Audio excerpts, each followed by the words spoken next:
የድፍረት ደግሞ በእመቤታችን ላይ ይሄ እየበዛ ሄዷል። አለማወቅ አለመረዳት። ማን ነው ከናንተ ውስጥ አንድ ጓደኛችሁ ወላጅ እናትን አጣሎ ፎቶዋን መቅደድ አይደለም ማጨማደድ አይደለም ስም አጠራሯን ዝቅ አድርጎ ቢጠራ የሚታገስ ማን ነው? እሱ ካለ ልጅነቱ ያጠራጠራል። የእናት ፍቅር የሌለውም ያሰኘዋል ካለ ዝም የሚል። ለዚህም ነው ኦርቶዶክሳውያንም እናታችን ስትነካ ዝም የማይሉት። እኔና እኔን መሳዮች ለማስታመም ለማስተማር ትዕግስትን ለማዘውተር ቀስ በቀስ ብለን በሕግ እንሂድ ስንል ወጣቱ ደግሞ ትዕግስቱ ያልቅና ለምን ይላል። ለምን አልክ አንለውም። እናቱ ናታ የተገሰጸች፣ የማይደፈር ነዋ የተደፈረው። ስለዚህ ለዚህ ልብ አድርጉ። በተለይ መልእክቴ ለሁሉም እገሌ ወገሌ ሳንል ይልቁንም ለሃይማኖት ሰዎች ለሃይማኖት መሪዎች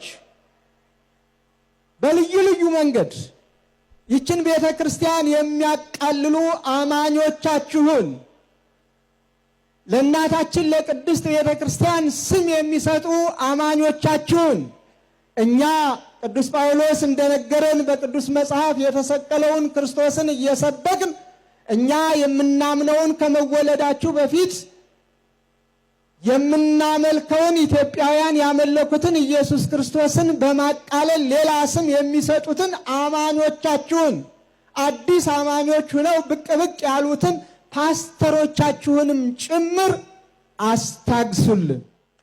በቃ በሉልን። በጋራ ሀገር በጋራ እንኑር።